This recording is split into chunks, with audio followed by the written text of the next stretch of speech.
Humiliated by the United Nations Security Council by not getting an open hearing on the issue of Jammu and Kashmir, a desperate Pakistan has now turned to the United States of America for help. Panic-stricken Pakistan's puppet Prime Minister Imran Khan is said to have spoken to the US President Donald Trump ahead of this informal meeting of the United Nations Security Council.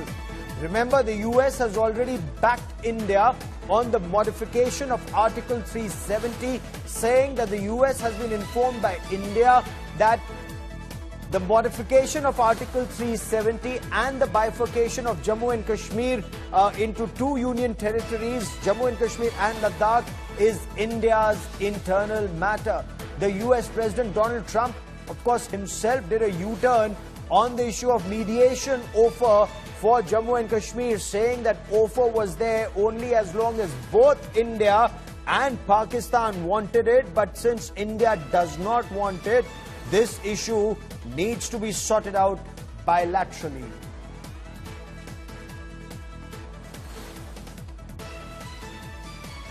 Do not live in a fool's paradise.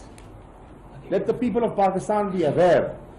पाकिस्तानियों को, कश्मीरियों को बाखबर रहना चाहिए. कोई वहां आपके लिए मुंतजर नहीं खड़ा. आगे वो लोग आपके लिए हार लेके नहीं खड़े. सिक्योरिटी काउंसिल में जो P5 मेंबर्स हैं, उनमें से कोई भी रुकावट बन सकता है. क्या आपको कोई शक है? So this shows Pakistan's frustration. You heard Shah Mahmood Qureshi, Pakistan's foreign minister, who said UN koi mala lekar nahi baitha hai for Pakistan. And this, despite the fact that Pakistan has made all efforts possible to rake up the Kashmir issue internationally. Shah Mahmood Qureshi A-dash to Beijing, and perhaps, and that's the question we'll be asking on the broadcast, is that the reason why China actually pushed for United Nations Security Council to have an informal discussion at the UNSC? Remember, what does an informal discussion mean? No records will be kept. No resolution will be passed. Of course, there will be details that will come out, but none of this would be binding. The big questions that we're asking here on the broadcast: has Pakistan shot itself in the foot by raking up Kashmir internationally? Should India be concerned about China's stance? What does this informal discussion actually mean for the United Nations Security Council? Is Pakistan playing to its domestic gallery with zero outcome? And should India now raise the stakes for Pakistan? Should India expose Pakistan's atrocities in Pakistan-occupied Kashmir? For far too long, Pakistan literally got away with murder in Pakistan-occupied Kashmir and Gilgit and Baltistan. And that's the question. Why were previous governments completely silent with Pakistan about Pakistan Army's atrocities in Gilgit and in Baltistan and also in Pakistan-occupied Kashmir? Pavni Mittal, my colleague, joins me from New York for more on the story. Also with me is India Today's consultant editor Shiv Arur. But Pavni, I want to come to you first. What's happening at the UN Security Council? That meeting would have started about half an hour back. Well, you know, it's a closed-door meeting, as you said. There's no record. It's honestly, China asked for it. They did it. That's just the attitude of the UN now. There's very little that actually happens at the UN now, because if you look at the P5, I mean, these are not countries that have the best relationships with each other. The meeting is over. Russia has maintained its stand that this is a bilateral issue. And yes, Imran Khan has reportedly spoken to the president. But, you know, I mean, this is not a president whose diplomacy anybody seriously takes, even in the US. I mean, this is Twitter diplomacy that he engages in. Now he wants to buy Greenland. He refused to mediate in the Hong Kong issue. So honestly, like you said, it's sort of a dead end, and this is a meeting that, you know, what happened, it's over, and the UN is not going to keep a record of this. So this meeting is over. This meeting, and Pavni is getting us this information, so it didn't even last. 15 members of the United Nations Security Council, the meeting didn't even last for half an hour, Pavni. So, you know, what transpired in this meeting? Well, it's a closed-door meeting, so we really don't know what happens because also, we must mention that neither Pakistan nor India were part of this meeting. This was something that China had asked for, so this happened. But the reports, if you go by what's been reported earlier, Poland, which is, the president of the UNSC right now, and it's a presidency that rotates, has maintained its stand. The US is not going to go head-to-head with India. Russia, which is a P5 member, has said that it's a bilateral issue. Only China is actually the only country that has supported Pakistan in this. This is the only country that asked for it. This is the only country that is making a stand. And to be honest, given what's happening in Western China with the Uyghurs and in Hong Kong, this is really a case of the pot calling the kettle black.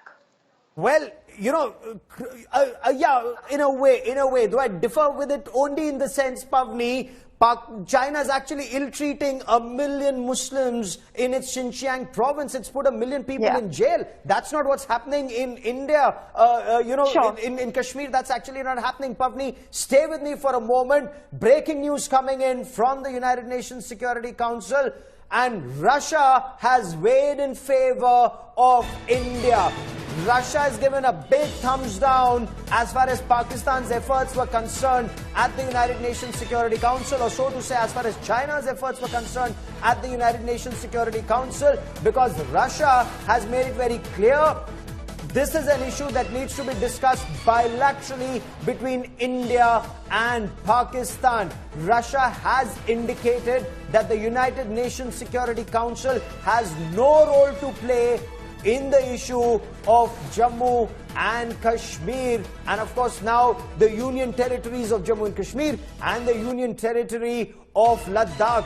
Pavni, stay with me for a moment. I want to bring in consultant editor Shiv Arur for more on the story. Shiv, huge shot in the arm for India and huge setback for that state sponsor of terrorism called Pakistan. The first big setback for Pakistan was the fact that this was a closed-door meeting and an informal one, Gaurav. You remember they wanted the United Nations Security Council to make this a full formal meeting with the possibility of a resolution at the end of it. China tried for that as well, and we're hearing that it was probably Russia that ensured that this was a closed-door meeting. Otherwise, who knows what may have actually happened at the United Nations Security Council. Having said that, this was always going to be a dead end for Pakistan. It's only a sign of their desperation. Russia's stand on Kashmir, on Pakistan-occupied Kashmir, on the bilaterality, on the fact that Jammu and Kashmir is an internal issue of India, has been categorical and explicit right from the start. So I'm not very surprised that Russia has taken this stand at the United Nations Security Council, but it definitely is another message to Pakistan in what has been a week of setbacks and a week of humiliations, for the Pakistani system. Considering that they've gone to the United Nations, they've gone knocking to the United States right now, they've tried all of their allies, China itself a bit on the back foot, not completely endorsing Pakistan's line, taking their own line as far as Ladakh is concerned, means that Pakistan is once again getting a global message that it stands alone. Nobody wants to help Pakistan out. Okay, so what we are learning, and Pavni, just add to the knowledge, bits of information filtering in from the United Nations. So Russia calls for the Kashmir issue to be dealt bilaterally between India and Pakistan, and this is a huge setback, Pavni, for Pakistan that desperately tried to internationalize it. Also in a way, Pavni, setback for China, because while this was to be dealt informally, nothing's actually come out of it. Russia's come out and said this issue should be dealt with bilaterally. Oh, definitely. And the US hasn't actually issued any official statement, but honestly, the US is not going to get involved in this. This is something that's common knowledge.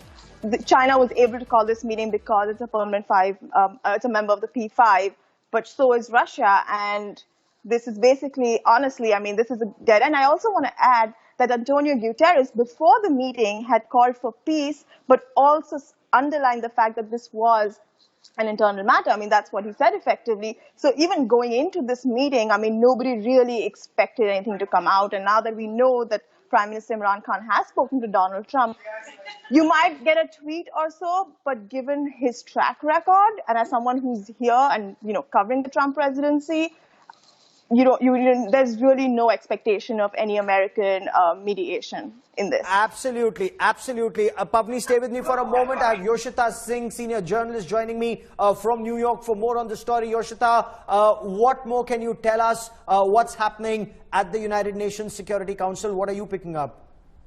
Yeah, I'm right outside the United Nations Security Council consultations room where the meeting is still going on.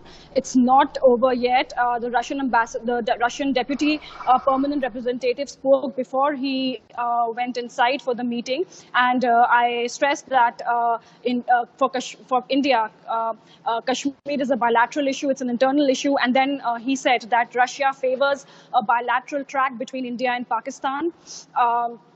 On the issue of Kashmir.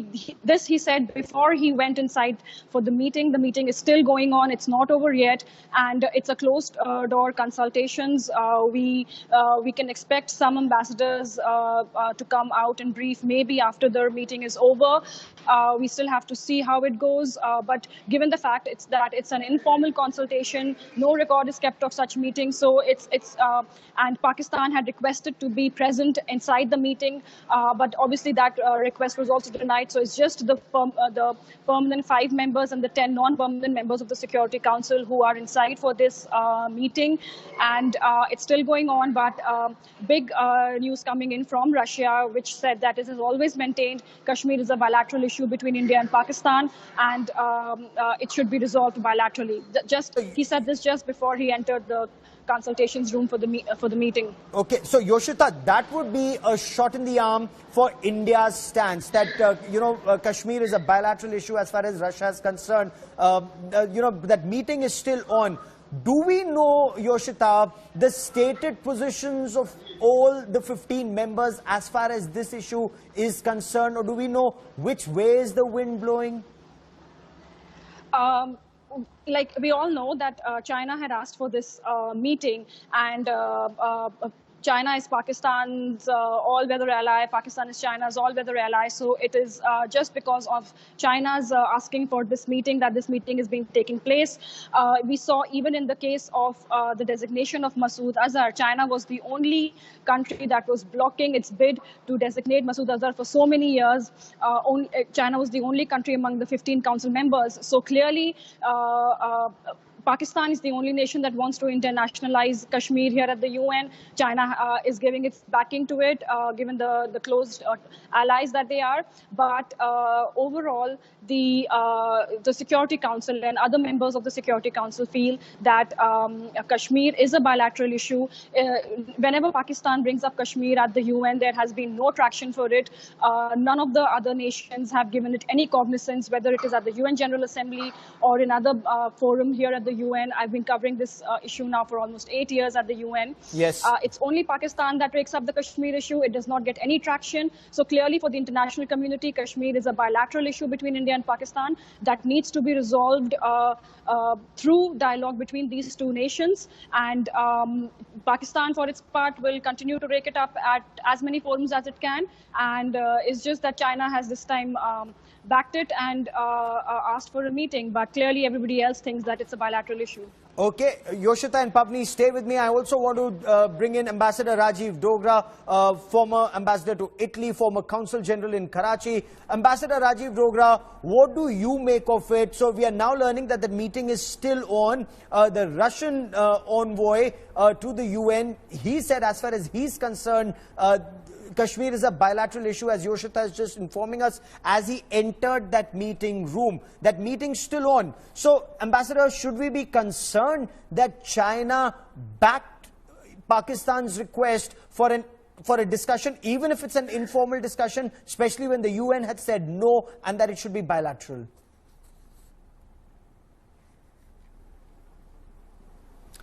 Well, I think any UN meeting concerning two countries, in this case India and Pakistan, should not be taken lightly, especially in view of the fact that UN had already turned down the request from Pakistan to hold an emergency meeting. After that, China took the unusual step of asking for a meeting and ensuring that it got yes for an answer. So China would not go in to make such a request unless it had its game plan ready. So if it has a game plan, I think we need to be concerned and we need to take the issue seriously. Are we taking this issue as seriously as we should be, Shiv? Because many seem to be indicating that, Pakistan cannot do anything about it because Pakistan has lost this battle in every other way, including terror. It's once again using China to rake it up internationally. Imran Khan called up Donald Trump. He sent Shah Mahmood Qureshi to Beijing. He didn't get a positive response from the OIC. How is India responding to all of this? Gaurav, I think one of the greatest things about India's response is its lack of having to say anything while Pakistan continues on this path of humiliating and getting itself snubbed.